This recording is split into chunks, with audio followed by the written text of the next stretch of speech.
নমস্কার বন্ধুরা, অবশেষে বিরাট বড় সুখবর আলু চাষী ভাইদের জন্য। দীর্ঘ প্রতীক্ষার অবসানের পর এবার রাজ্য সরকার সমাধান করতে চলেছে। সূত্রের খবর অনুযায়ী খুলতে চলেছে বর্ডার। আর এই খবর প্রকাশিত হওয়ার পর থেকেই আলুর বাজারে কিন্তু দামের পার্থক্য লক্ষ্য করা যাচ্ছে।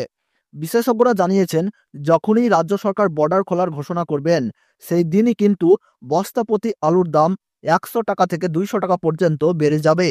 আগামী 2-3 দিনের মধ্যেই চরম সিদ্ধান্ত কিন্তু জানাতে চলেছে রাজ্য সরকার।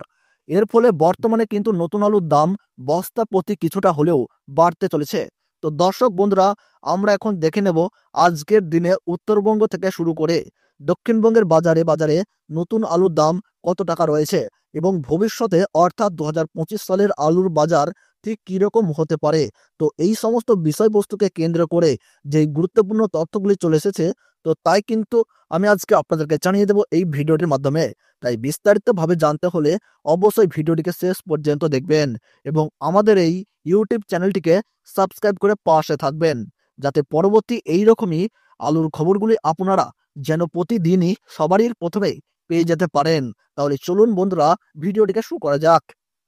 বর্তমানে মুখ্যমন্ত্রী মমতা বন্দ্যোপাধ্যায় উত্তরবঙ্গ সফরে রয়েছেন এবং সূত্র মারফত তিনি কিন্তু যে কোনো মুহূর্তেই যে কোনো সভা থেকেই ঘোষণা করতে পারেন যে দক্ষিণবঙ্গের বর্ডারগুলি খুলে দেওয়া হবে।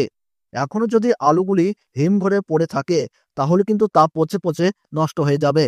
এছাড়া উঠতে শুরু করেছে নতুন আলু। বাজারে আলুর চাহিদা কমে গিয়েছে। সমস্ত জায়গাতেই কিন্তু আলুর যোগান লক্ষ্য করা যাচ্ছে। আর বাজারে বাজারে আলুর দাম তাও কমে এসেছে। এই সব কিছু পরিস্থিতির উপর লক্ষ্য করে রাজ্য সরকার কিন্তু এই মুহূর্তে বর্ডার খোলার জন্য সুর নরম দেখা যাচ্ছে।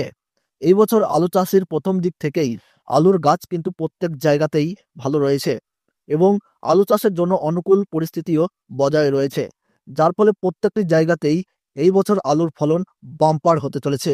আজ সোনামুখীতে নতুন আলুর দাম চলছে পোখরাজ হিসাবে মাঠে চাষি ভাইদের জন্য 400 থেকে 420 টাকা। কৌতুলপুর সংলগ্ন এলাকাতে আজ মাঠেই কিন্তু নতুন আলুর দাম চলছে 390 টাকা থেকে 400 টাকা। পয়েন্ট লোড হিসাবে শোনা যাচ্ছে 435 থেকে 445 টাকা। বর্ধমান জেলার জামালপুরে নতুন পোখরাজ আলুর দাম কিন্তু মাঠেই চাষি ভাইদের জন্য রয়েছে 415 থেকে 425 টাকা এবং এখানেই পয়েন্ট লোডের দাম কিন্তু শোনা যাচ্ছে 465 টাকা প্রতি বস্তা। মুর্শিদাবাদ জেলার ডাকবাংলোতে আজ নতুন আলুর দাম কিন্তু বস্তা প্রতি দেখা যাচ্ছে 380 টাকা থেকে 390 টাকা।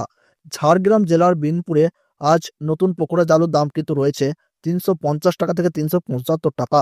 আর মশাক গ্রামে পোখরাজ আলুর দাম বস্তা প্রতি 400 টাকা থেকে 420 টাকা এবং নদিয়ায় আলুর দাম বস্তা প্রতি লক্ষ্য করা যাচ্ছে 410 টাকা থেকে 430 টাকা।